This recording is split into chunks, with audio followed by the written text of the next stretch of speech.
What's up, Internet? You're tuning in episode 26 of Nintendo Noise, Flip Screen Games' weekly Nintendo podcast. I'm your host, Pete and Bessie, joined, as always, by my very good friends and co-hosts, Mr. Steven Radford.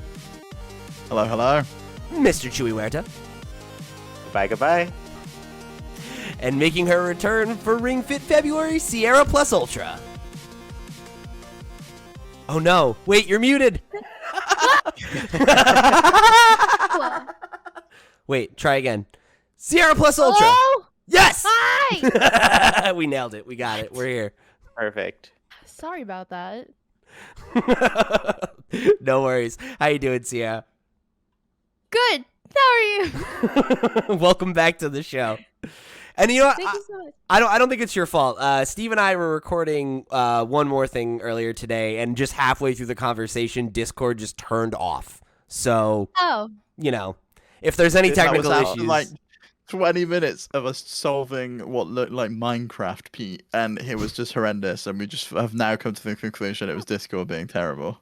yeah. Of course. So, if there's any technical issues this week, please forgive. But welcome back to the show, everybody. I'm very excited to be here. It is another fine week here in the land of Nintendo, and we're going to talk all about, you all wrote in with a lot of questions following up on this Direct, because, of course, if you caught last week's show, we were able to record literally like right after the Nintendo Direct. So we have our live reactions as well as the four of us breaking down all of the announcements over there. But because we did it so quickly, none of you got to write in about your thoughts. So we got plenty of questions to follow up about that. We're going to check in on our progress with Pokemon. And then, of course, it is time for our Ring Fit February check-in. We are 2 weeks in to our annual challenge, Ring Fit February, where every day we got to play Ring Fit Adventure on Nintendo Switch for at least 10 minutes.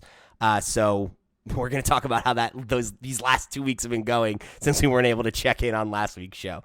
But before all that, let me remind you that this episode of Nintendo Noise is brought to you by our Patreon producers for the month of February. They are, of course, Mary Berry, Christian Oliveria, Christopher Valenz, Gabriel Hasselmeyer, a.k.a. Asobi, Smilky Shake, Wakula, and Zaid Ida. Thank you all so much for your support over on patreon.com/flipscreengames. You are the real, so the real, and we greatly appreciate your support of this fine program. If you want to go show your support just like those folks did, remember, head over to the Patreon. You can get a bunch of perks and goodies, including our Patreon exclusive podcast, One More Thing, where this week we talked about an epic event in Steve's history. His brother Sam wrote in to ask him to tell me about the pirate ship story, which is a story that, you know, I'm not going to get into the whole thing now, but let's just say there is video footage of this event. And, you know, I need the community, and I hope Chuy and Sierra will get behind me in this. We need to get this footage released. It's time to hashtag release the pirate ship. Oh, cut. absolutely. Release the tapes. Let's do it, all right? So, Andy Radford, I know that you listen to the show. Sam Radford, I know you listen to the show. I need this footage, okay? The people need to see it. It needs to be released. And frankly, I need to make an animation of little baby child Steve screaming for our Twitch channel. So, you know, go listen to that episode if you want to hear the story. It's a good one. Let's see if we can get the pirate ship cut released, everybody. Hashtag release the pirate ship cut. There we go. All right. So, there's a bunch of other stuff that we do all over the web. You can find links to it over on flipscreen.games. That's our website. Come join our Discord right into the show just like everybody did this week. Come be a part of what we're building here. We'd love to have you. So, let's get into, I guess we'll start with something interesting that came up in the follow-up of this Mario Kart 8 news, right? Which I think we all mostly agreed was the biggest announcement of the Direct, at least one of the more surprising things. And Nintendo deemed it the biggest announcement. It was their headline on all of their new stuff. And it makes sense, right? Best-selling game on the Nintendo Switch gets a huge piece of DLC. That's pretty significant. But there is a bit of news now that the DLC courses will be playable online even if you don't own them, which is really, really good news, because it means that, you know, obviously it's great that you can just play online with whoever, but it makes it easier for matchmaking, right, where you don't have to have players, you know, in these different pools. So it's great if you can play those games without getting the pass, I guess, but more importantly, it'll help keep the online scene active and thriving. So great to see that Yeah. that move from them. And honestly, that was the case with like Mario Kart 8 on the Wii U, where it was separated into those different segments where people had the DLC could play with each other, and then people who didn't could not. So it's nice to see that change and see that, oh, everybody who doesn't want to buy it or at least like wants to try it out a little bit has the opportunity to at least go online and see the courses that way. It's cool. Yeah. I'll be honest, online is the only way I play Mario Kart. I never play with single player, so the The fact online's that I really don't need to good. buy it. Yeah. Yeah, the online is super good. I don't know why I would buy these maps if I can just play them online for free. It makes no sense to me, but I'm happy Mhm. about Well, it as a consumer. You probably wouldn't be able to pick them, right? Like, wouldn't you? It says they're in the Mm. random selection. So from March 22nd, Okay. courses from Wave 1 appear in the random selection when playing global or regional races online with anyone. So it comes up as, it gives you like 4 or 5 options, or you can just pick random. I'm guessing you can pick from those options, like Coconut Mountain might come up as one of them. Sure. So, I mean, even in that scenario, theoretically you'd want to buy the courses so you have the ability to choose what you're playing. But also you got to imagine for the first couple weeks, everybody's only going to be playing the DLC courses anyway, right? So Yeah. yeah, it's interesting, but definitely a cool thing. And I'm excited. I'm excited to get back into Mario Kart a little bit. I think it's going to be a good Same. time. Mhm. So we got a couple more questions about Mario Kart. We actually got 2 questions that are more or less the same one. So it was definitely a burning question on people's minds. So this first one comes from Ray from the community, who wrote in and said, I'm seeing a lot of posts and comments about the texture/visual quality of the new Mario Kart DLC courses not matching the quality that's already in the game. Because if I'm understanding this correctly, they're seemingly just straight ports from the Mario Kart Tour, or from Mario Kart Tour, which was a very different visual style. Is this something that bothers y'all? And then we also got basically the same question. This one comes from friend of the show, Chris Brandrick, who wrote in and said, this new Mario Kart 8 DLC is supposedly being based off of Tour. Do you care? Mhm. I think it's more what Chris was saying, that it's the Tour team working on the courses rather than being straight ports from Tour.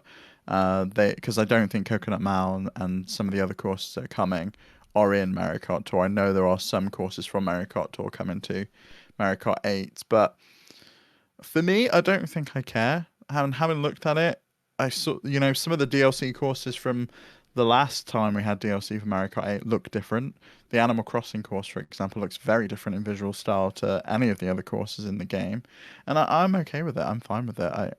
I'm just happy that we're getting more courses. And I'm going to wait to see what the visual fidelity is like. I always think it's difficult to judge from a quick, compressed video on YouTube rather than Yeah. actually playing the course yourself at 1080p 60 frames a second on your TV.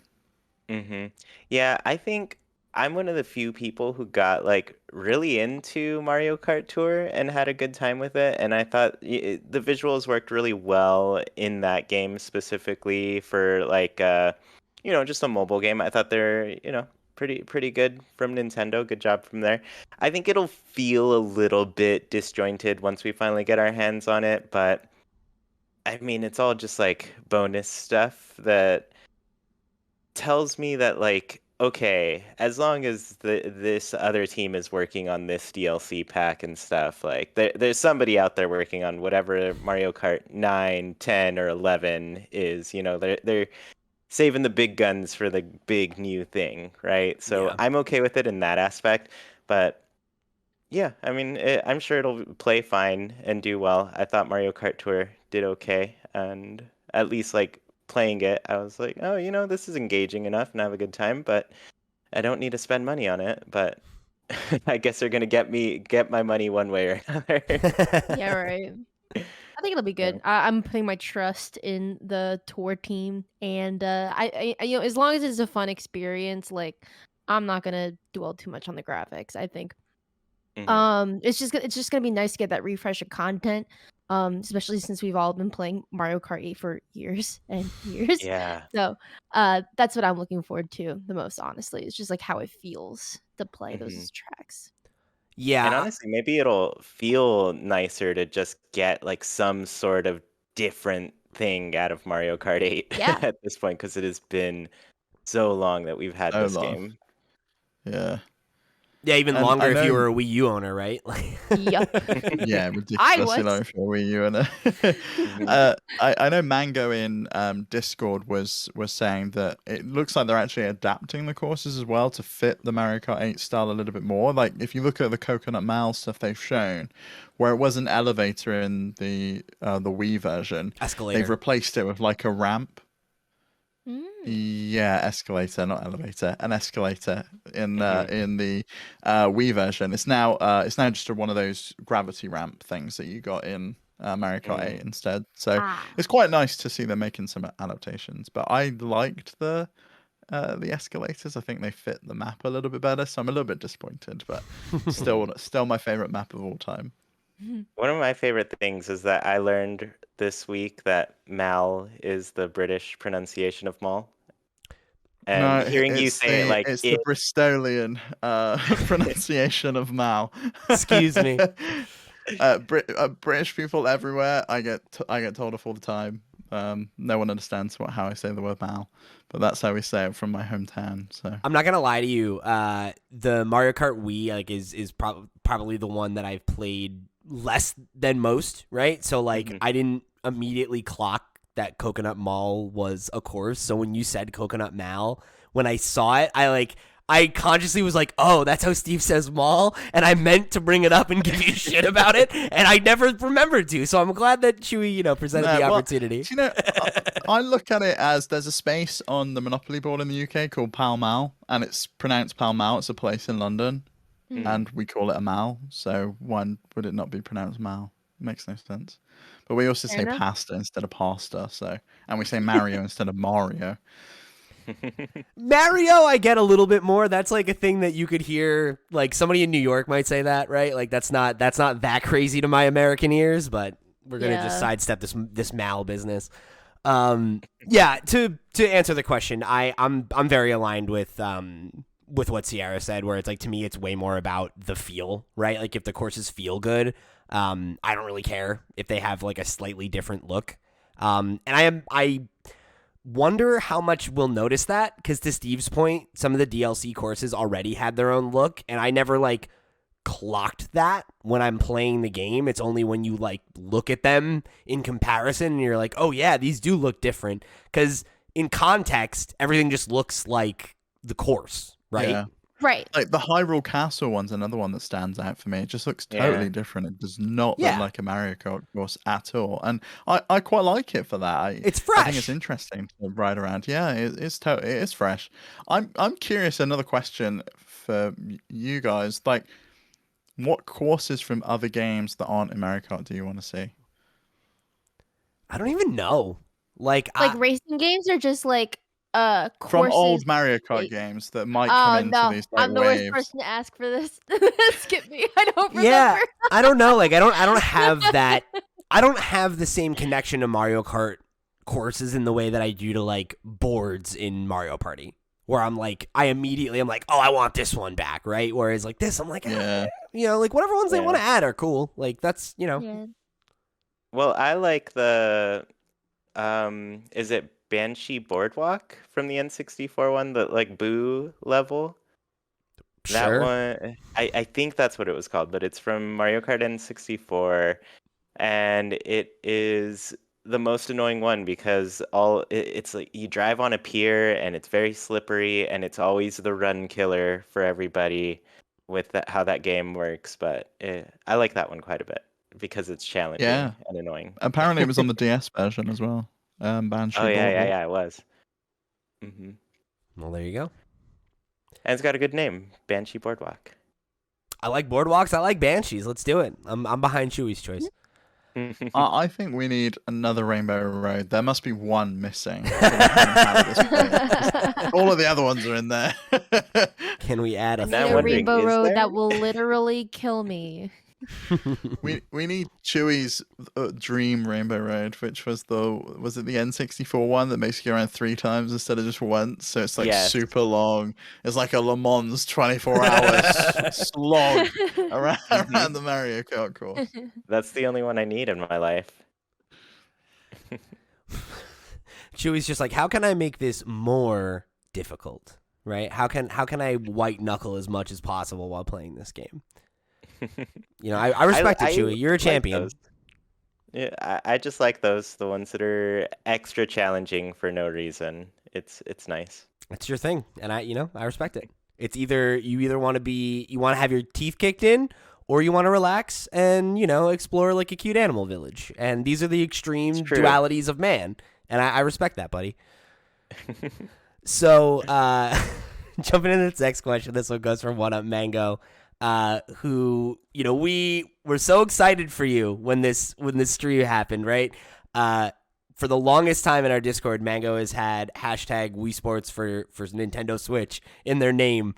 So this is a big day, and of course, Mango wrote in with a question about this. So they wrote in and said, I noticed that they even use the same font for sports, which definitely got me nostalgic. I have some hope now that this isn't even the last we'll see of this series with how they've presented this game so far. Do you think there's a new sports resort on the horizon? I love that the game's not even out, and you're like, what is the sequel potential of this game? I need more. Give me some kind of attachment that I can stick on, like Switch Motion Plus, that I can have with my sports. You got the resort. leg strap already, Need something that works with Ring-Con. That's what we need for DLC. Yeah. Some Ring-Con stuff. Don't Yeah. you dare, Nintendo. Yeah. I don't want Steve to get any more points. Ring-Con is only for Ring Fit, okay? Yeah. Honestly, though, like the way they presented it and the way they've already kind of outlined, like, oh, we're gonna be adding golf later on. I kind of wouldn't mind if they just added things to this one and kind of just went that direction in general. It would be a lot easier to have, especially like where we are with the Switch and everything, instead of buying whatever the next Switch Sports is, just give me boxing in this one, because that's one thing that I noticed was missing. I was like, I love the boxing. Yeah, it was like the best thing. That was boxing yeah, and baseball were like my two favorites. and they're the ones that aren't in there. So I'm just like, yeah, sure, add golf later, then add boxing, then add baseball, and just keep adding all of them from there. Yeah, I want the resort games. Like, please do add them. I will wait. I can't believe we're even getting Switch Sports. Like, what a blessing. Can you imagine how good the archery would be with the Ring-Con in Yes. Sports Resort? Yeah. It would be perfect for it. Mhm. Be amazing. I would. Was there like a wakeboarding one? I forget. Was there a wakeboarding one? Or There like was something- wakeboarding, and the sword play from Sports Resort is in Switch Sports. Right. And then they had like there was like a little tank mini game too, right? Something like that. I forget. It was like That one's Oh. actually, I think that one's in Wii Play. Oh yeah, I think you're right. Yeah. But yeah, I would rather see Nintendo kind of go down that route in general. I would like to see more franchises become platforms rather than like I'm glad that they decided to release DLC for Mario Kart 8 rather than have both Mario Kart 8 and Mario Kart 9 be on the Switch. I would rather them expand a game than make me buy a sequel. And like It's what I wanted with Mario Party, because now you've got that situation with Mario Party where no one wants to go back and play the Super Mario Party game because the Right. the boards aren't great and the mini games aren't great. But I would have liked some of those mini games to be in the mix with the new boards that they put into Mario Party Superstars, and it would just be great to have one package with all of the courses, which is what we've got with Mario Kart. And like this is like the pettiest complaint I have as a gamer, I think, period. But I feel that like I am so frustrated by the fact that like Jackbox has a business model of like, here's 8, here's 9. It's like, can I just have a game list? Can they just be DLC? Oh, I know. There's I no know. reason for them to be separated out. Because then you're like, oh, I want to play Drawful. Which one is that in? Like, Right? like It's so irritating. Like when I get together with my friends in Discord, it's like, crud. Like if we want to play, okay, who's got Quiplash 3? I only have like 1 and 5, and 3 has a specific like last round that we all like, or like the trivia murder parties in one and not the other. And I always like that always bothered me, but I didn't know how to articulate it. So like kudos, because yeah, that's annoying. I don't never thought about that. Why don't they just update the one?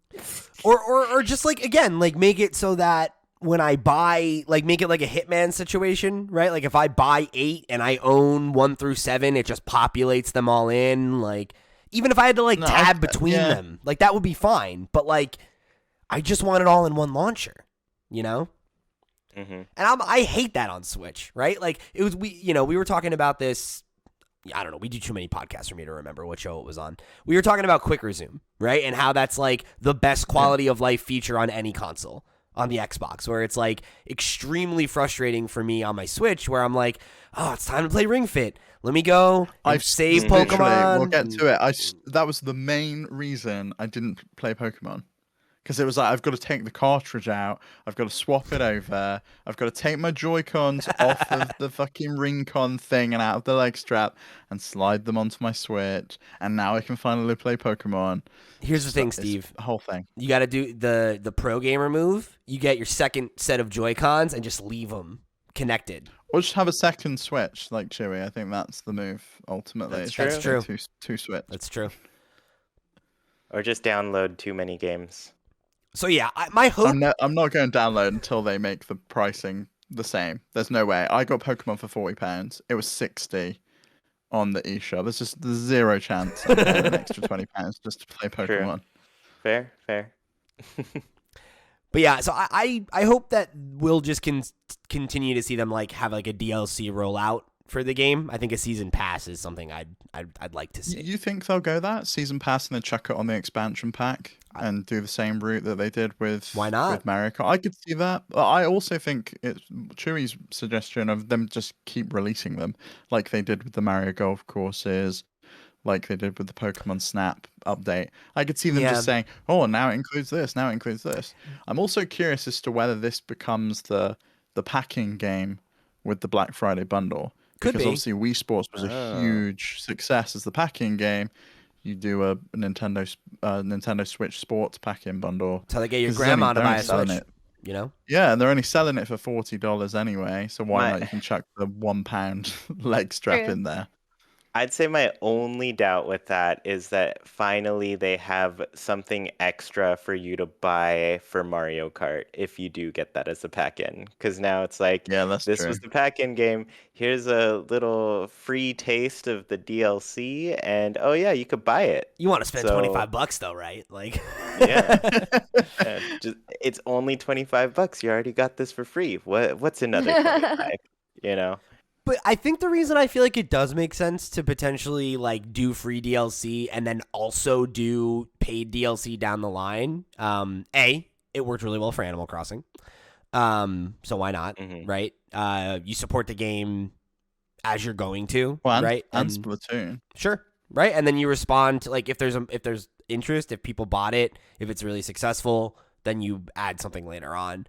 And the only reason I think that makes more sense than free rollouts is just because they are only charging $40 for the game, and the idea that they're going to like just indefinitely add things to it when I think there are probably more games than they would be willing to put out for free that people would want. You know what I mean? Like I think pretty much ideally, right, we want all the games from Wii Sports and all the games from Wii Sports Resort to be in this, and then also to have new games. I think the best way to facilitate that is to have paid updates. So I hope that's the route they go, personally. Because otherwise we're going to get like one update and then that'll probably be it. And then how much content is there? Unless it's wildly successful. If it's wildly successful, you'll get more updates. That's what happened with Splatoon. They were constantly adding new guns. What do you mean? Splatoon 2 is done. We're not adding anything more to it. 6 months later, hey, Splatfest are back, whatever. Splatfest is back, yeah. Every time. So this next question comes from another one of our Patreon supporters, Matthew Murphy, who wrote in and said, with the negative reviews surrounding the cloud release of Kingdom Hearts, do you think it's time to accept that sometimes just because it can be played on Switch doesn't mean it should? Absolutely. I definitely made a comment about that last week, and I've made comments about that on about a few games that are games that I really love that I just don't think you should play on Switch. Like, I told Steve not to play Disco Elysium on Switch. I told people not to play Life is Strange on Switch. I think there are some experiences where if you can only play it on Switch or you have no other way to play it, maybe it's worth making that concession. But I think there are a lot of games that, especially these kinds of like, you know, the AAA third-party ports where it's like, these games are not meant to run on Switch, and it's obvious that they're not meant to run on Switch. Yeah. I kind of agree with you because I think the cloud versions are garbage. However, this game launched to great storm in Japan. It was number 2 on the eShop in Japan. They love them. They love hate the that. cloud. And so I think as a Japanese publisher putting out a game, they're probably going to continue with it.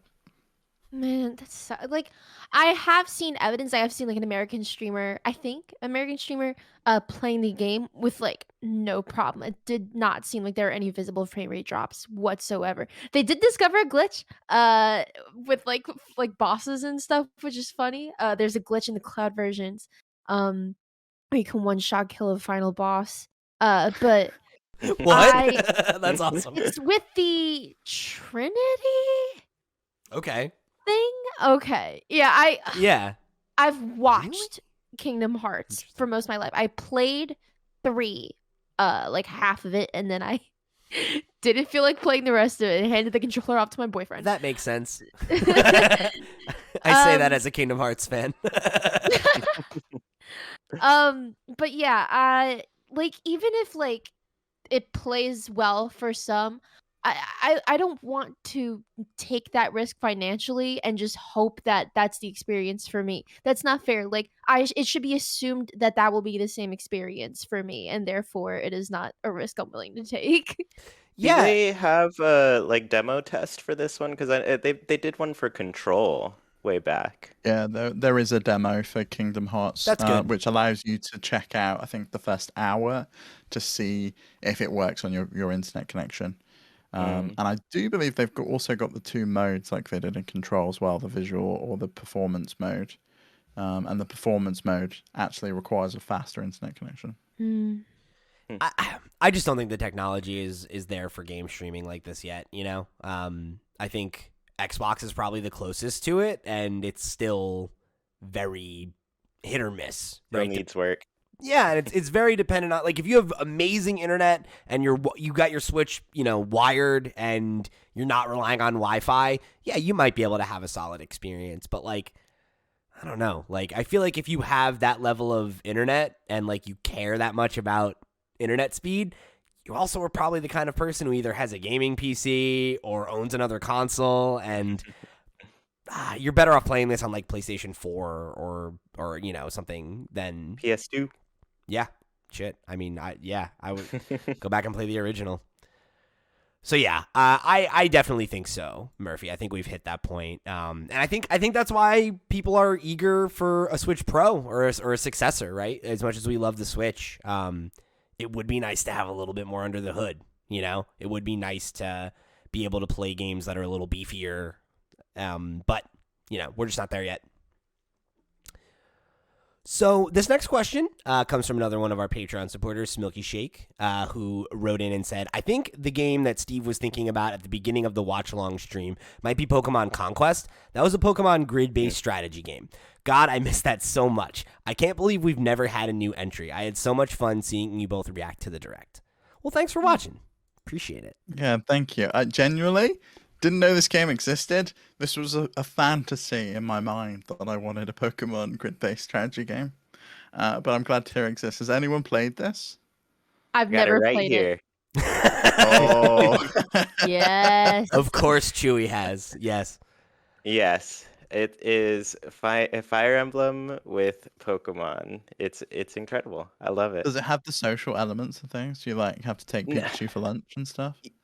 You know what? It has been years since I've played it, and I don't remember it having that aspect to it, but there is quite a bit of story, but it's kind of like, it's very much like Pokemon Legends Arceus in the sense of like, this is a time period way before Pokemon, and instead of it being like them getting to know Pokemon and stuff, they're just like, we are conquering lands and we're on a conquest, literally a conquest to go and take over other places. It's very like, I don't know.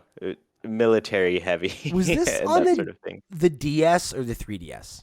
It was a DS game. Okay. Yeah. So it goes alongside the Gen 5 game, so black and white, like the cover character is Zekrom. That makes sense why I haven't played it. Because this is like one of the few Pokemon games I've never touched at all, and obviously this kind of game is up my alley. But yeah, I think it's probably because I didn't like black and white, so I was probably like, oh man, maybe I'm done with Pokemon, you know? Like, I don't know. Maybe that's why I skip by it. But yeah, this is one that I know what it is by name, but I've never touched it. Yeah, I honestly, I think I might have played this before I played a Fire Emblem game, but my initial interest was from playing Final Fantasy Tactics, and I was like, oh yeah, I love those kinds of games. Love that There's game. a Pokemon version of this, let's do it. Wait, So did you play Tactics or Tactics Advance? I played Tactics Advance. Yes! My man.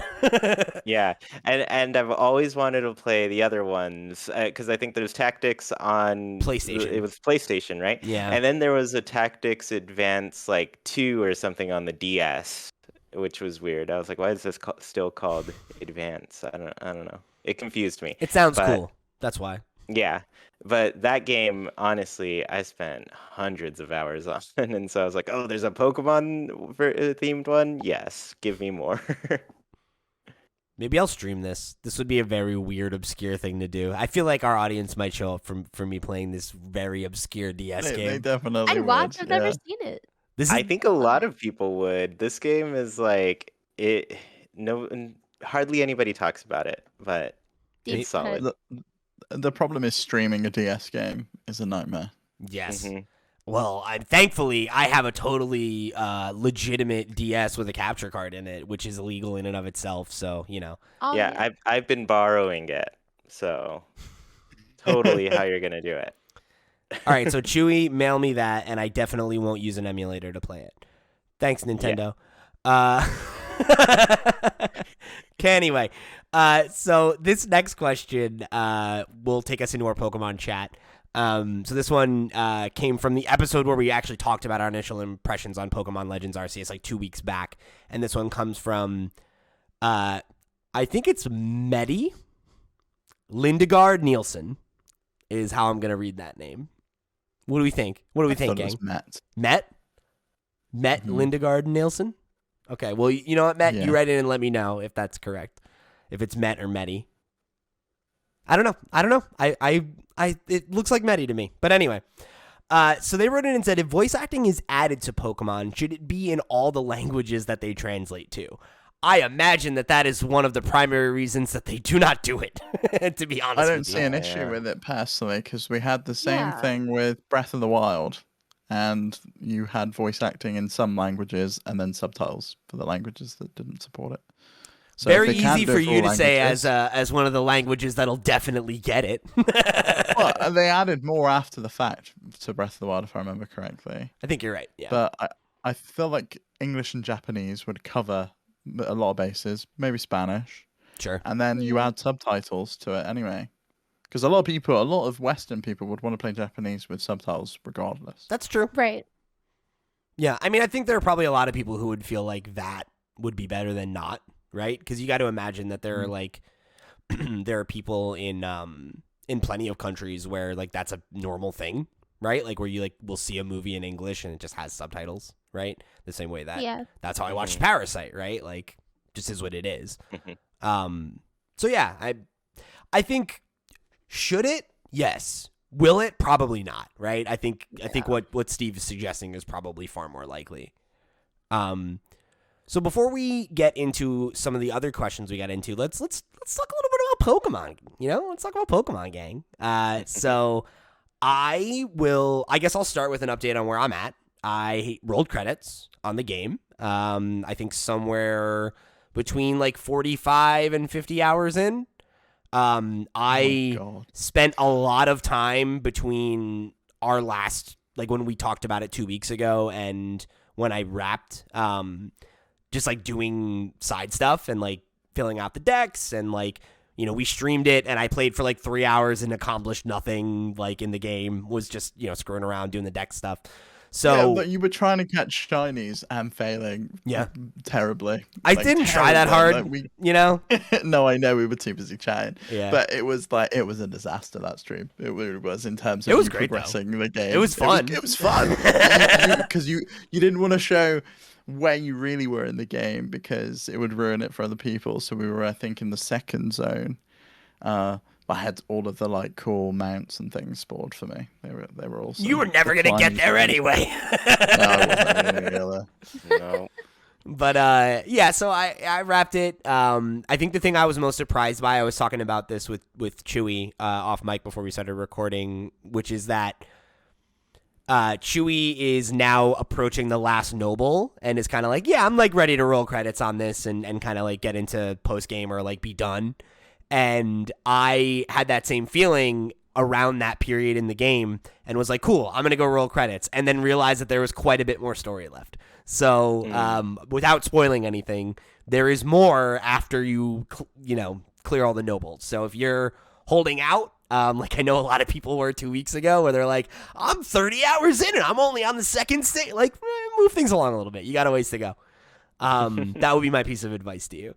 But yeah, now I'm just trying to fill out the decks, catch all the legendaries, and kind of just, clear up all the post-game stuff that I can before Horizon comes out in a couple days, which is going to absolutely eat up my time from then on. So I don't know that I'll totally fill the decks between now and then, but I think I'll come close. I'm zeroing in on it. I'm like a little under 200, and I think there's 230 altogether. So, or 35, something like that. So I'm pretty close. I've got a lot of evolving to do, and that'll definitely clear out a lot of the gaps that I've got.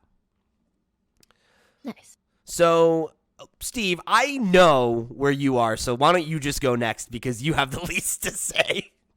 Yeah, so I dropped off this game like the face of a cliff. I realized I didn't really enjoy it all that much. I found I just had zero desire to complete the decks because I just don't care. I just don't care. Mister, all I want to Totally do is valid. fling Pokeballs. Now that all that he wants, now he doesn't care. This guy. Yeah, I can identify quite clearly that there is a good game in here that's, despite being besieged by technical issues, is still fun.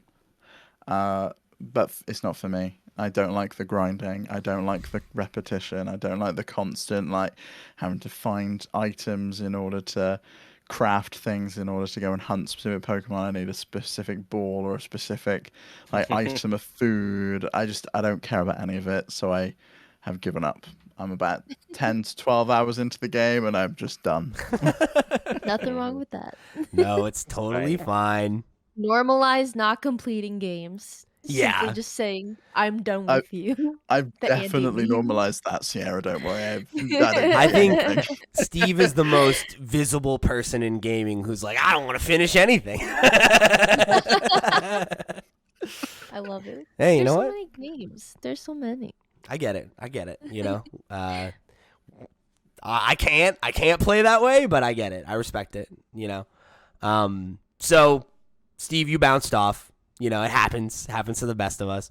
So, Sierra, where are you at? I have an idea of where Chuy is already. So, how have you been getting on with it? Where are you in the story?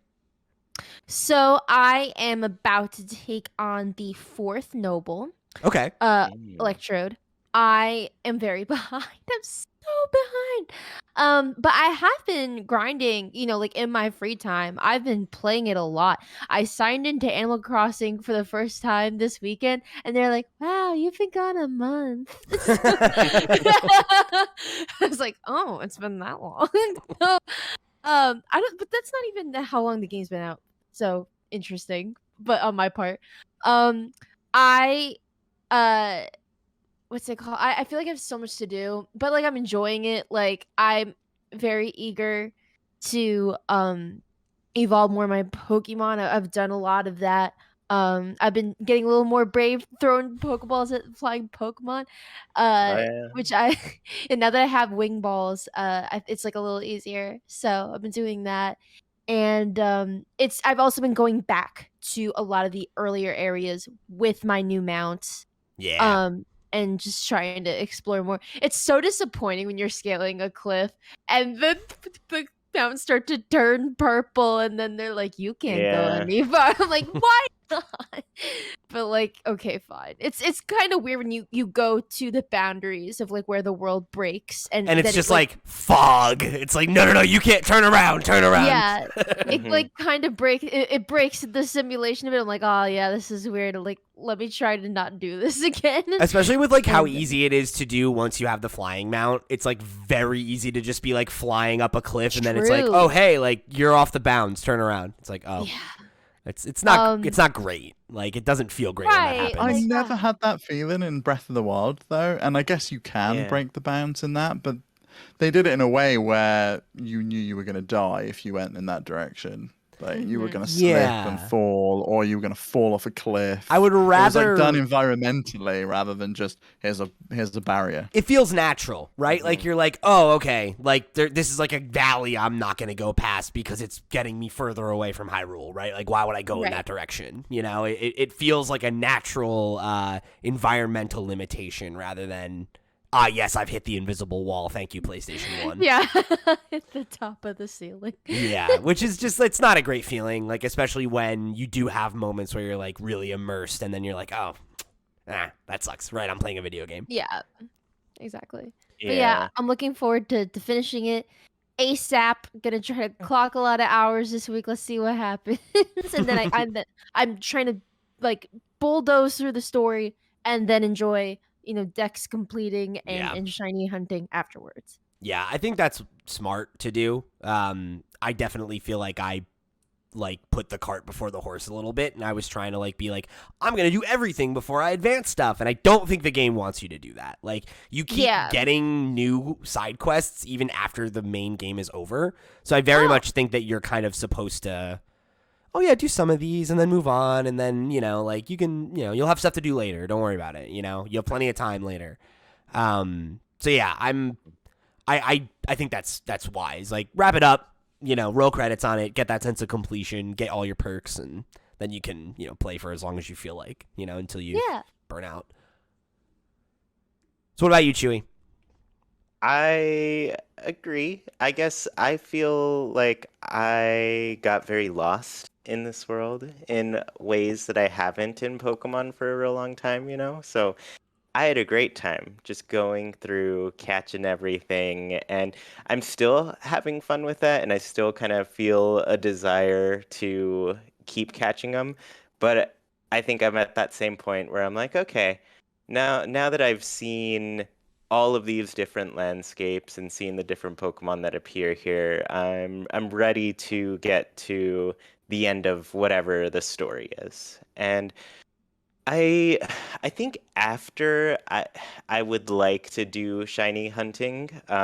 It's not something that ever interested me before, but I did take a little break at one point, like last week, to dip my toes into it, and I caught a shiny Chansey after Nice. trying forever, and I was just like, yeah, this is cool. I can see why people are into this, because more than ever with this game, I'm just like, catching Pokemon matters to me now. Like filling out this Pokedex matters to me in ways that it never had before.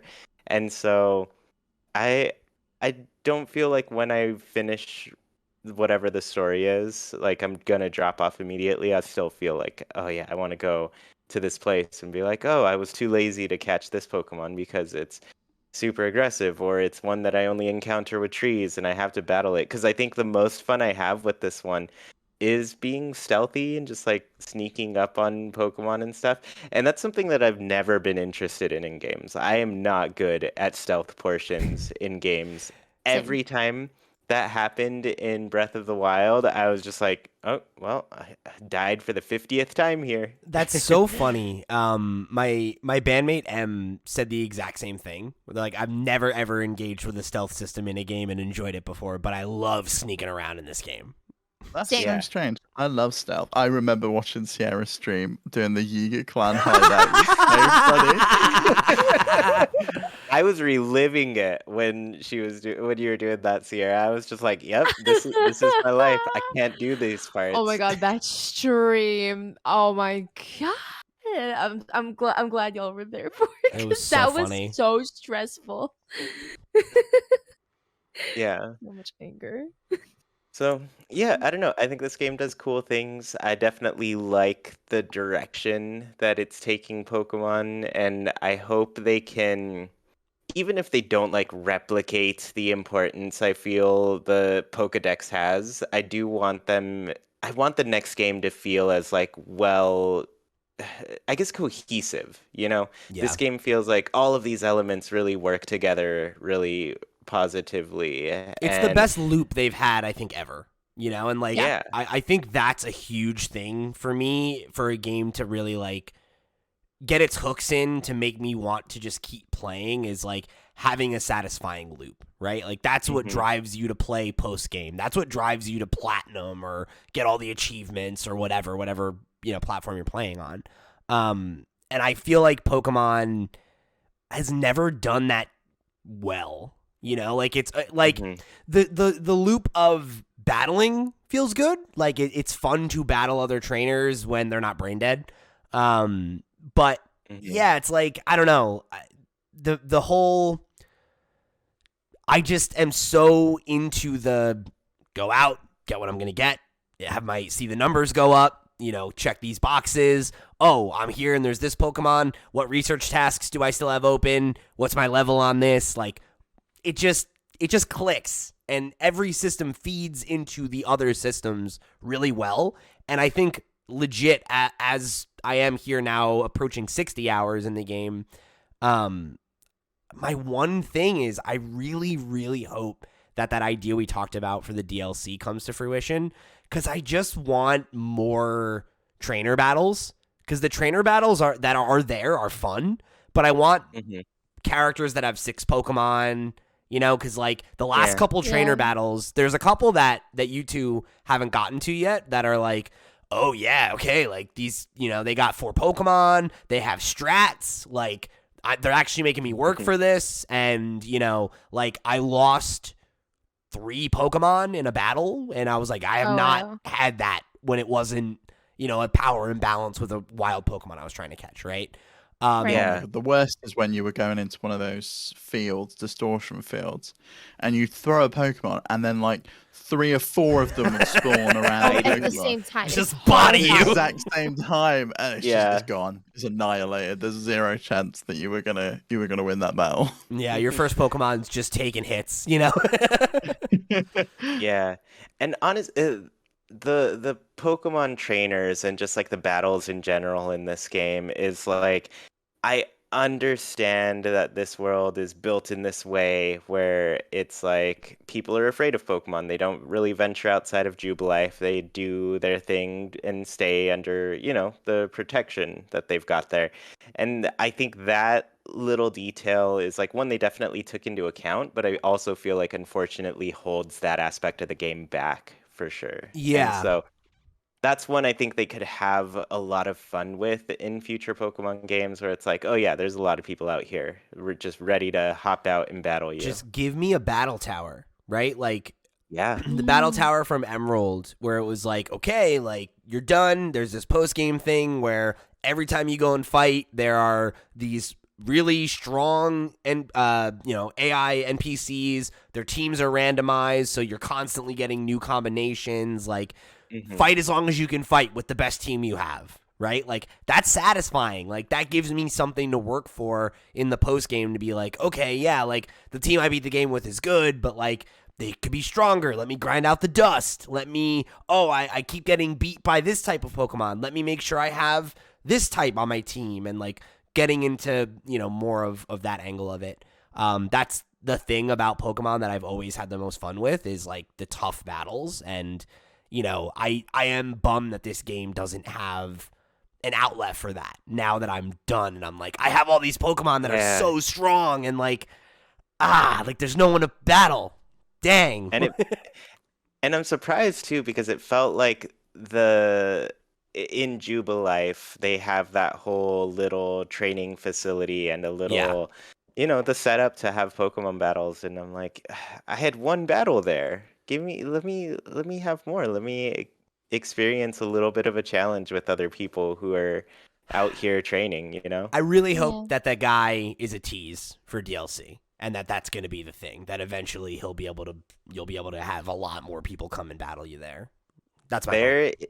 There's a character, I won't spoil it for you, but I looked them up a little bit later because I was like, I know this character from something. And yeah, there's just one where I'm like, oh, they could definitely set up like some sort of battle aspect here. That's with 100% it. my theory. Is that Yeah. guy is teasing that. I hope so. Mhm. Fingers crossed. That if they add that in a DLC, that will be and even if it's not like player versus player, even if it was just like there's an AI rank and I can fight other people with legit teams of 6 again, or limit me to 4, right? Whatever you got to do. Yeah, which is kind of how the battle towers worked in the past, right? Like Yeah. yeah. Yeah, you'd be limited to a team. I think you had 6, but you could only pick 4 to enter the battle. So you had this strategy of I have 6 to pull from, but and that's like how VGC works. You can have 6 on your team, but it's 2 and 2. So, yeah, I that's really it for me though. I think other than that, the more I think about it, the more I think this is in contention for my favorite Pokemon. It's really tight between this and Gen 2. Yeah, because it's way up there for me. Yeah. But anyway, I can feel Steve's eyes glazing over, so we'll move along. I still like Let's Go the best. I like that Pokeball. Hot take. I liked throwing it at the screen. It was great. All right, so this next one comes from another one of our Patreon supporters and a true Pokemon master. Trendy Brendy wrote in and said, the Professor Layton series turns 15 in Japan today. How do y'all like it, if at all? I saw the movie in 19 parts on YouTube when I was in middle school and knew right then and there that I needed to buy every game in the series. What a truly like 2006 sentence, right? Like, oh yeah, I Like watched back when you couldn't I've never upload seen certain links. I didn't even know there was a movie. Me neither. Yeah, I had no idea. I am not. I am a novice when it comes to Professor Layton. I know of the series and I know that it is beloved, but I've never played one. I've played a couple of them.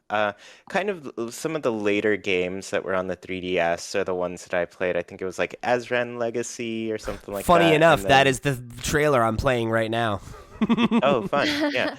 And then Miracle Mask. I think those were the two. And both of them had like very different interpretations to their puzzles. And I was like, oh, this is kind of cool. Like they're like one Azran Legacy specifically was more like riddle type of puzzles, and then Miracle Mask was, I don't know, what I would typically think of as a puzzle. So it was interesting to see that shift between them. But then also I really appreciated, I definitely spent more time in Miracle Mask, but there was like regular daily challenges or something like that they had going on for a very long time. And so every day I'd just like log in and be like, oh, what's my new puzzle to do today? So it was And, Wordle yeah. before Wordle for you, huh? Honestly, I love puzzle games, funny enough. And so they were ones I'd never checked out. And I was like, yeah, I just want to go solve some puzzles. And I think I dove more into that like side aspect, just like the online thing where it had these like set types of puzzles. And I was like, oh, these are really clever. I like solving these. More so than like the main game puzzles. So I don't think I got through the story. I just kept playing the side stuff. That's funny. You played the mobile one? I think it's on Apple Arcade. No, I have not played the mobile one. And I was really interested in like I think is it similar to the Switch one where it's like Catriel, like Layton's daughter? I believe it is, yeah. Yeah, I was interested in checking them out, but I never did. You have to. What about Oh, go ahead, Steve. I was just saying, what about you, Sierra? Have you played any of the Professor Layton games? No, I've not. I've maybe heard of it. Definitely never played. They're like I puzzles and visual novel, right? Kind of thing. Yeah, Wow, kind of. cool. It hmm kind of reminds me of the style of like Phoenix Wright, looking at it, but Ah, cool. Yeah, Okay, yeah, and they have They had a their crossover, right? Yeah. with both of them. Yeah. Yeah. sick. I've never played one. I own them because I picked up a box of Nintendo stuff from my parents' house, and my mum loved these games. She played Aw. all Oh, of really? them. Yeah, my mum loved the Professor Layton games, so yeah, I've got a bunch of them to get through. There you go. Well, you'll have to play and report back. Okay, so now here, this question comes from Carol Lepourde. Lepourde. I think it's Lapoudre. Lepoudre. Thank you, Steve. Who was replying to Chuy's retweet of the episode asking for questions, and they asked, when does Pavé appear this month? So this is Pavé? obviously Pavé. There you go. Oh, there you go. Pavé. Yeah. Mhm. So I got two names wrong just back to back. Good. Go me. That's all good. I am truly white. Go ahead. When does Pavé show up? February 28th, kind of a later one this year. So Yeah. Pavé's an interesting one because he comes basically the day before Mardi Gras, and so it's kind of like, you know, just that's where it pops up in the calendar, and that one shifts around depending on when Ash Wednesday starts, followed by like Easter and everything, since that's all the religious stuff around those holidays, right?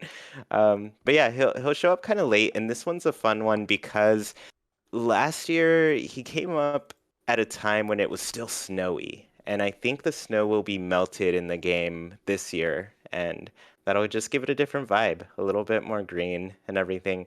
I know this is one where people went to southern hemisphere islands in order to enjoy it in a more lush setting for the celebration, but we'll get that in the northern hemisphere this time. It'll be nice.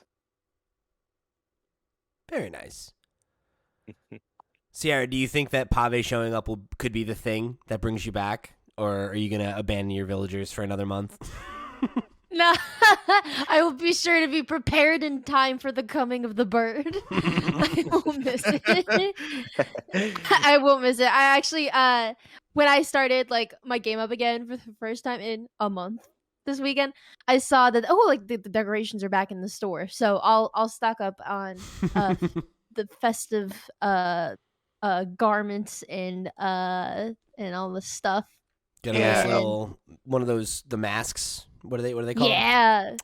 I like Masquerade. what's so funny now is like I bought I really like spent a lot of time with festival last year because you could get those really nice like garlands that you could put out on your island with the triangle flags and the lights, and that was before we got the DLC. And now like everyone just uses like the party lights thing for like fun outdoor like garland type decorations, but I think I'm gonna get myself some more different colors just to have Yeah. them. One of the other things that was annoying with that event was like collecting feathers for everything, Yes. and then you needed to craft those into other feathers in order to actually customize the items. And Yeah, it's I all I over had a again. closet full of feathers just because like it was the only way you could obtain them. So if I ever wanted to change them, I was like, oh, I better have these feathers in order to do Yeah. that. But now that Reese and Cyrus are around on Harv's Island, they can just do it. So Exactly. I sold them all, and I'm like, cool, I'm happy now. You should have held on to him. You would have had him for this year.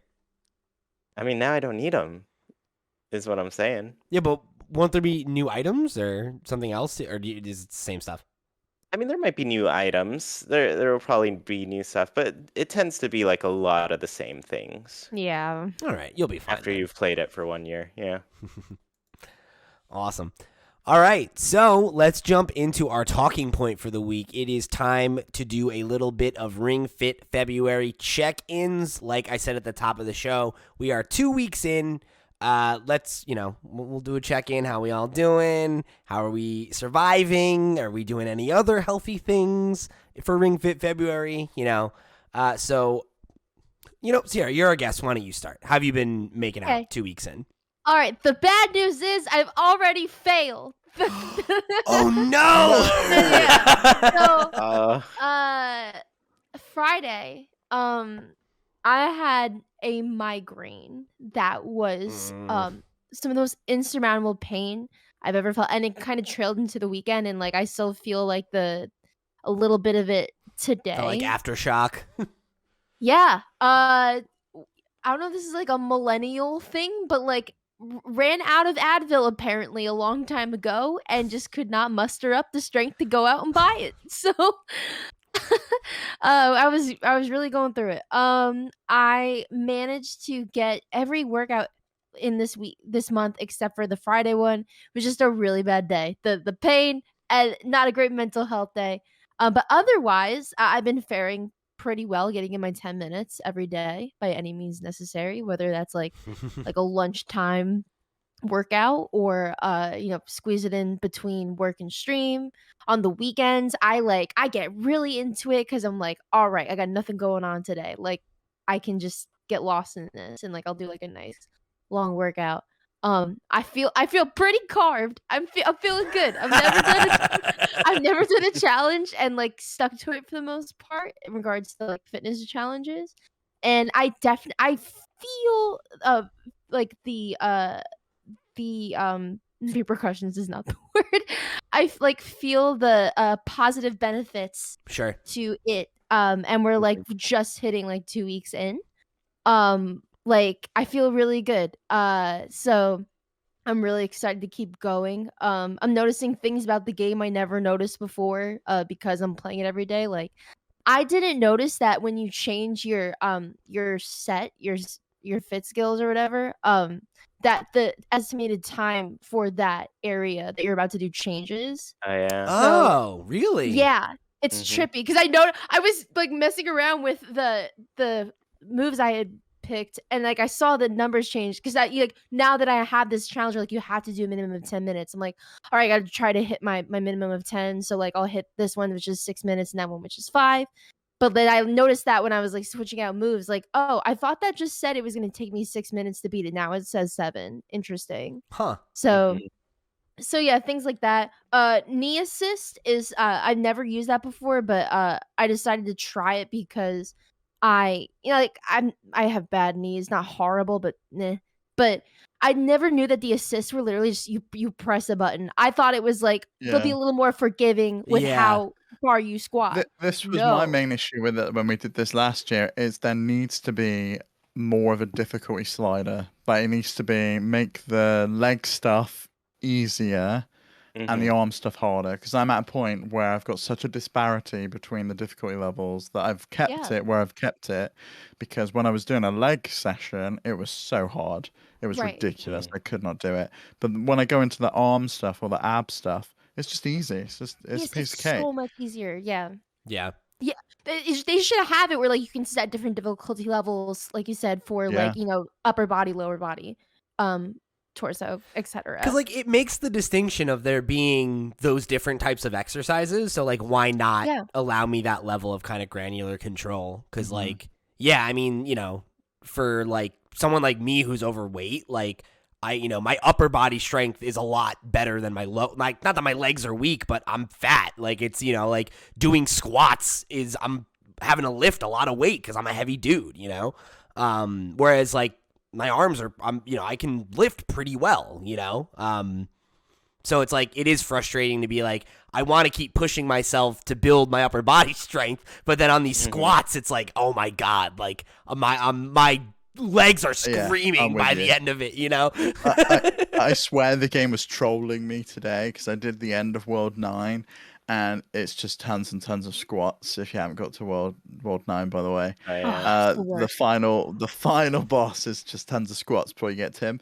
And it was like, go careful on your knees. And I'm like, why the fuck did you give me all these squat things? Then? You're the one telling me what to do. What do you mean, go easy on my knees? It would be nice. No, go ahead. Sorry, I was just gonna say, heads up. Valley of Wishes is the fucking worst. my arms are screaming before I even got to the boss battle. So yeah, I regret not lowering the difficulty level. I wish I knew that. So if anyone listening, just Save gets yourself. yeah, when you get to Valley Wishes, you bump that shit down because the ring presses the amount they do. I could not believe it. I counted like I had to do it like 30 times, like those gates, Yeah. something like that. Oh Ugh, my gosh. horrible. Oh, I'll take those over the Yeah. squats, though. I'll tell you what. That is I'm in true. the same place as you. I think World 9 just like squat after squat after squat, So and my many. legs were. I hadn't felt them feel that sore in a while. Jackie was like, "Are you limping?" And I was like, "I've been moaning about my legs all day. Of course I'm limping." Yeah, it was a tough all week for me with all those squads. But I went back because in World 9, you Pete and Sierra at World 9. Have you done that? I think I'm past it. I think I'm at World 8. Well, I'm gonna spoil it for you. I don't You care. get a double jump, and it's fucking great because then you can jump over the enemies. So you don't even have to do a battle if you don't want. You can just run through and then Cool. just double jump over the enemies. I love that. Yeah. So I just did. One day I just did a whole session of just jogging. I was like, I'm not in the mood to do any moves today. I think it was yesterday actually. It was Valentine's Day. I'm like, I'm not doing anything. I just want to jog through these. I jumped over them, but I figured out if you go back to the earlier levels, There are there's different tons of paths. spaces. Yeah, there's tons of Yeah. spaces you couldn't get to. I used to do the dash, which reminds me so much of doing Scary Feet, Mike doing Scary Feet, or not Mike, Sully doing Scary Feet in Monsters Inc. Because you're just like running on the spot so quickly, like doing Scary Feet. Yeah. And then I was doing that and trying to jump, and I was like, am I doing something wrong? Am I not going fast enough? And now I've learned that I needed the double jump. So if you're like me and have been playing through this game, dashing like an idiot to jump to these other spaces, you can't get to them until you finish World 9. I knew that. I figured that out like forever ago. I was like, there must be a double jump later. There's some Metroidvania shit going on here. Yeah. Yeah, so it's funny. I kind of had the inverse of your experience, it sounds like, Steve, because the last week, basically, yeah, since last Monday night, I've been sick. I got a really bad head cold and was dealing with, I mean, I still sound a little congested, I think. And it was like one of those, I had so much pressure in my head, I could like barely stand up or sit up most days. So, you know, it was crappy, you know, and I was like out of work for a couple days, but I didn't want to use that as an excuse. You know, I didn't want to miss like several days of the challenge. So, I elected to just like take it easy on the days where I didn't feel well. So like I think it's, like I said, I think I'm on World 8, and there's one of those little, you know how like on the later levels, there's like the vortexes you'll go in, and there's like a bunch of little side things, and then you'll get back to it. So I've been in this one section, and I just stayed there for a week because it has 2 mini games. There's one that's like the ab like balance thing, and then there was like the leg crunches where you're like jumping over stuff, and then it had a battle rush where it's like you fight 4 enemies in an arena, but there's no jogging. Yeah. So I just did those. So like on the days where I felt okay, I did the arena and like actually did all the exercises and stuff. And then on the other days, I would just play the mini games and like make sure I was getting some activity done, hitting the 10 minutes. But yeah, just trying not to force myself to run while I felt like shit. Yeah. So today was the Yeah. first day where I woke up and I could actually breathe out of my nose. So I had like a more real workout today. I went for 15 minutes today. Still didn't do any running. I'm gonna try to get back into that tomorrow and start progressing the story again. Because I had been working my way towards the end and then stalled out the last like couple days. But I didn't miss a day, so I felt good about that. You know, I felt bad that I had to kind of tone things down, but I'm glad that I, you know, kept up with it. Because I know that like that's the kind of, I have that mentality of like, if I break the streak, the streak's broken, right? And it's like all bets are off. So I'm glad that I kept myself honest in that regard, even if I had to, you know, kind of play with the net down a little bit for a while there. So I'm gonna try to get back to the running tomorrow and really give myself a push back into it. That Yeah. reminds me, that I encountered a new mini game this last couple of weeks as well, which I absolutely fucking hate. It's called Treadmill, and you have to do the scary feat and get to a certain Yeah. point on the treadmill, and then you have to squat and hold it there, or you have to like jump and like jump up the rings. You have to like hold it in position and like stop and then like run really quick. It's awful. I hated it so much. I didn't get the B. I didn't get the like bonus. I was like, nah, I'm not playing this one anymore. And I also tried to. I had this great idea in my head of I'm going to go back and I'm going to complete all the requests. And I went back to World 3, I think it was. Yeah. And one of the requests is finish the course in 150 seconds. I don't know how anyone can run that fast. I genuinely do not understand. It must have taken me twice as long. It was ridiculous. There is no way I'm going to be able to 100% complete this game unless I put the difficulty down to like 1. It was Right. stupid. Could you do it now with the double jump, blew my though? mind. Like skipping the battles or something? There is no battles in that There course. are no battles It's in those. just a Yeah. running one. Have you done it, Chuy? Did you manage to do it in 150 seconds? I don't remember. I don't think I failed at any of those, but I will say, like, kind of back to like Sierra's point. Sometimes my time calculations are way off, and it's Same. usually Yeah. like Yeah. they're way lower than I actually spend on things. Yeah. And one maybe that one's just like way off for you too, where it's like, no way people could do it that fast. Yeah, No right. way. No way. I had that problem with like I said, there were like 2 mini games that I was going back and forth between, and the one is like you put the ring con in between your thighs and you're like squeezing to jump over these bombs and collect coins or whatever. And the estimation every time was 2 minutes, and it was never more than 45 seconds. And I was like, what do you like? I've had that with How is the- it with this the- far off? Yeah, and it should know because it times it. Like it's all coming out at the same speed. It should know it's going to take you 45 seconds. I think what it is it's actual 2 minutes of real world time. So it's actually if going to take you that long because if you've got to go through the menus, it's got the ready, it's got the bit at the end, rather than it's 45 seconds of exercise, which is what it actually is. You're probably which is right. the time that we care about. Yeah. Yeah. I'm like, get Which- these more accurate, okay? Like just give me a longer course. Yeah. And I'll say the hardest part about it on the difficulty I play, which is the highest, like I always do, it takes like 20 minutes to beat a boss for me. Like when I get to the end of the world and fight Drago, it's always like 20 minutes. So I'm like, I literally cannot do a session that's like 10 minutes sometimes. I did do that kind of recently. I did like a 10-minute session because I was like, I don't have a lot of time today. I just got to fit this Yeah. in and go, you know? Well, I completed a level yesterday in 9 minutes and 52 seconds, and I told Sierra about it on Twitter. I just held the victory pose for 8 seconds. I and 100% waited for did the that. time to tick over, I and then 100% did that Broken last year. strat. I'm gonna do that now. Oh my god. I was like, there is That's no the way way I'm to going to do do a it. mini game after this. No. I'm just holding this squat for as long as I can. That's so funny. I You can do it. absolutely did that last year, at least once or twice when I was like, oh, I'm so close.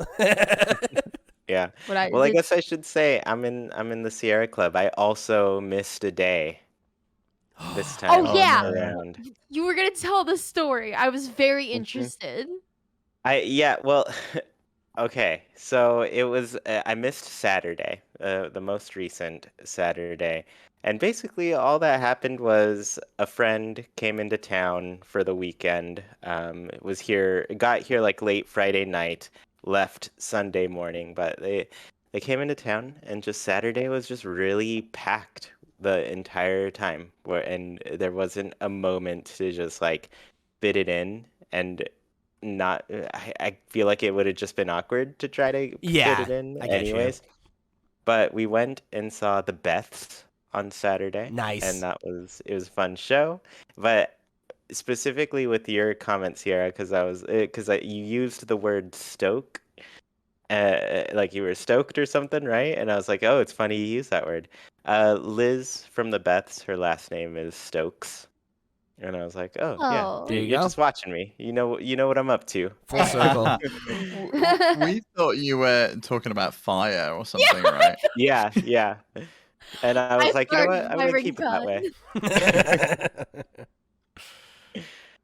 Sarah, I Yeah, think so you were trying to it's get a fun. word in before, right? I forget what I was gonna say. Okay, cool. Oh, sorry. You were going to tell me your strategy, which I know. You were saying you Oh, were going to quit, right? I quit. I started a level and then quit it when I got to 10 minutes, and it let me keep my progress. Oh yeah, you can do So, that. I Yeah. definitely did yeah, that last night. fantastic. I hit like a little over 10 minutes, and I was like, I'm good. I'm done. Yeah. So, with where we are now, right? We're halfway through the month. We've got another 2 weeks to go here. Where are you guys at in terms of like what your goals are, I guess, for the rest of the challenge and kind of, I guess, even beyond maybe if you've thought that far? Because I think for me, because I had like this last week where I was kind of like phoning it in and I wasn't getting as a good a workout as I would like. I think my goal from here on out is going to be to try to hit 15 minutes a day, and like really try to make up for some of that lost time a little bit. And then my goals beyond the month are to continue playing regularly. Maybe not every single day, but that was something that I kept up with for like maybe a week or so after we finished last time, and then I kind of fell off for whatever reason. Yeah, we had the best intentions and it just didn't happen. I remember doing the exact same thing. Mhm. For me, I know it's not going to happen. I'm not really having a great time with Ring Fit, if I'm honest. It feels like a chore, right? And I'm It feels like a alongside workout. this. It does, but alongside this, I'm also dieting and I'm also playing Beat Saber religiously every day. Those two things don't feel anywhere near as much of a chore as playing Ring Fit does. Like, it hurts me. It physically hurts me to do some of these things. So I don't see myself continuing with it. But my goal really, the main metric I'm tracking is my weight and weight loss and just a general feeling, I think. Like, I think what you were saying, Sierra, you can start to feel the benefits. For me, Yeah. it's my energy levels. I was going to have a nap earlier today before I worked out, and I was just like, you know what, I'm just going to work out because I know when I work out from just doing this for the last 2 weeks, once I have that exercise and once I've started sweating and working out, I'm going to be energized again. I did my 10 minutes. After that, I felt great. Like, and it's bizarre. It feels so counterintuitive to me still, but I feel so much better for doing it every day. Yeah. That's why, like, for me, the goal is like, yeah, I definitely would like to like lose a little bit of weight, but I think the goal for me is definitely more like habitualizing exercise because it does make me feel better, you know? And like, I don't really care that much, right? Like, I'm pretty comfortable with my weight.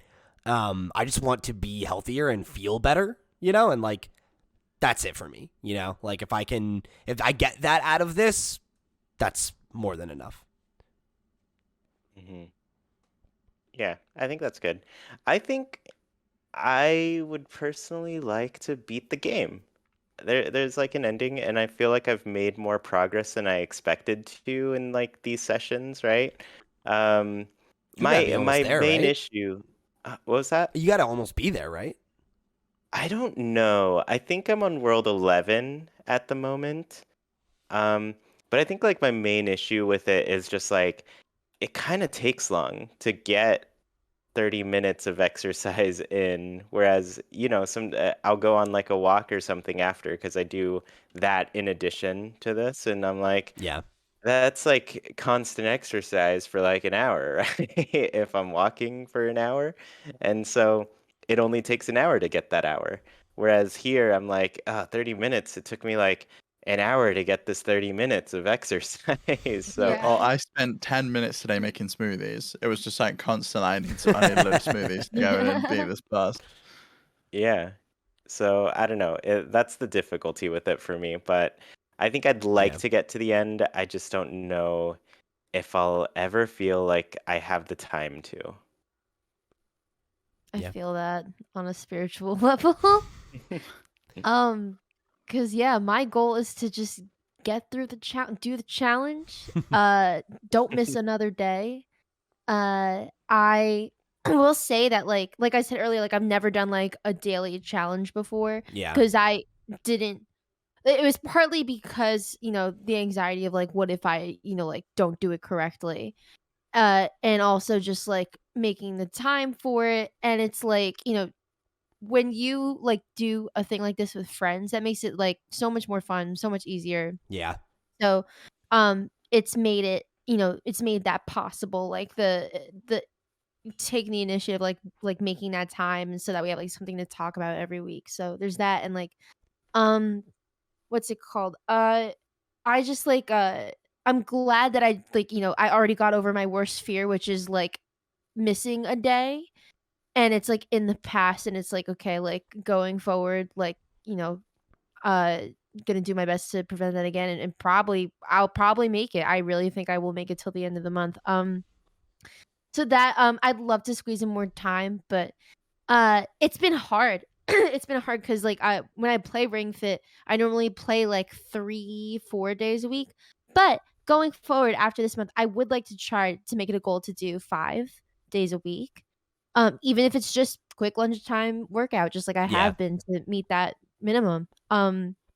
It's I'm always looking for things to do for exercise that aren't miserable. I do like it a lot. I hate squats. I hate the way they do squats in this game so much.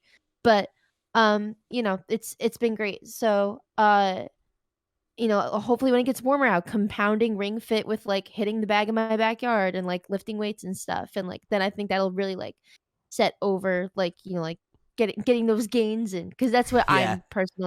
I'm just trying to get just like back in shape for when my band goes on tour in the spring, and it helps to just not feel like sluggish and like have really high energy levels naturally, because like it's a lot of work and a lot of being on your feet.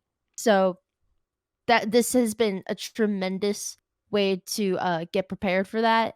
And so I would like to like not only stick to it 5 times a week, but just keep it going in general.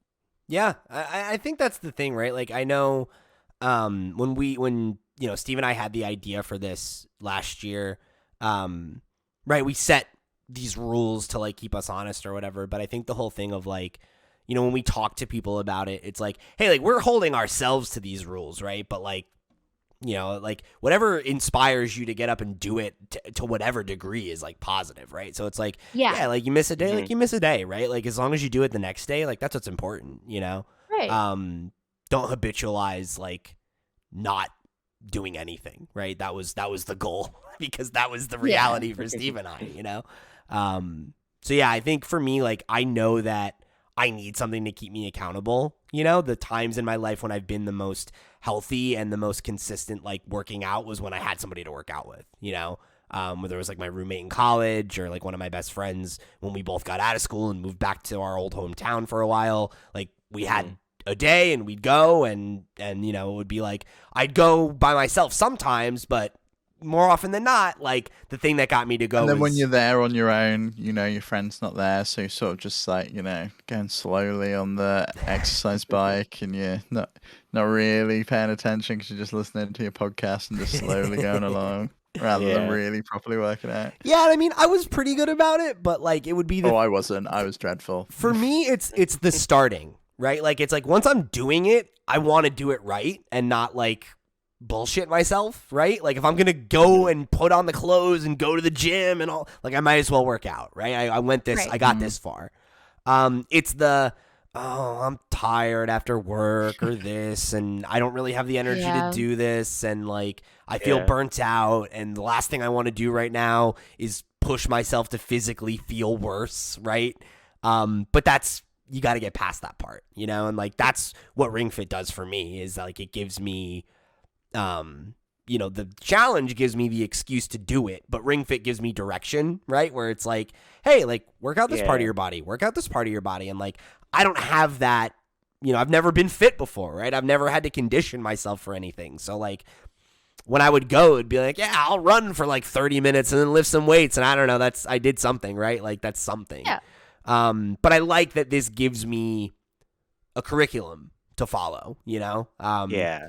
That's, I think, the biggest benefit of it for me as somebody who's just like a fitness novice, like I'm not insanely unhealthy, but like I've never played a sport, right? Like I've never been an athlete. I've never had any regular commitment where it mattered if I was in shape. So I've never been in shape, So I think that's like the great thing about it, right? If you're looking for an excuse to get started, it'll give you the tools to begin. And I think to Chuy's point, you might hit a point where you eclipse your need for it, and that's cool, right? Because it got you there, Maybe not you specifically, Chuy, but I think theoretically, if you get to the point where you're like, I can just work out on my own, I don't need this anymore, then like, great, mission accomplished. Yeah. All right, cool. So we'll wrap it up there for the day.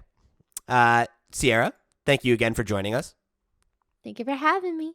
Let the kids know where they can find your work. So, I am on Twitch at twitch.tv/Sierra Plus Ultra at that same thing. Username. The username. Yeah. You can also find me as Sierra Plus Ultra on TikTok, Twitter, Instagram, and YouTube. I'm plugging this just because, real quick, my bandwidth sales are hit by the time you're hearing this. We have something coming up really soon. So I'm in a band. We'll be announcing some show dates. So if you're interested in seeing some rock music, come on through. I'm trying to be as vague as possible so I don't get in trouble. But yeah. Wait, by the time this comes out, the news will be live though? It'll be like being teased. Okay. All right. Well, so priming the folks. Go I guess. follow With Sales Ahead on all the social media and keep your eyes on those platforms. Yeah, just keep your eyes peeled. Consider yourself teased for the teaser. Wow. Announcement of an announcement. This is like a blockbuster movie or like, E3 season where this is the teaser for the actual trailer that's coming in 2 weeks, everybody. Get ready. Get hype, okay? Awesome. Well, thanks again, Sierra, for joining us. And everybody, go follow her and check out all of her cool stuff and her cool band. Sierra's good people, so go show her some love. So, as for us, if you want to show us some love, again, you can find us at flipscreen.games. That's our website. We got links to everywhere we are on the web. We're on Twitch Wednesdays and Thursdays. We got a Discord. We got a Patreon where you can get some extra podcasts and some goodies and archives of our streams and all kinds of good stuff. We got all kinds of stuff. So, wherever you go and get your video game content, we're probably there making some stuff for you. So, go check us out. Show us some love. Rate the podcasts. Share it with a friend. Come join the Discord community. Right into the show.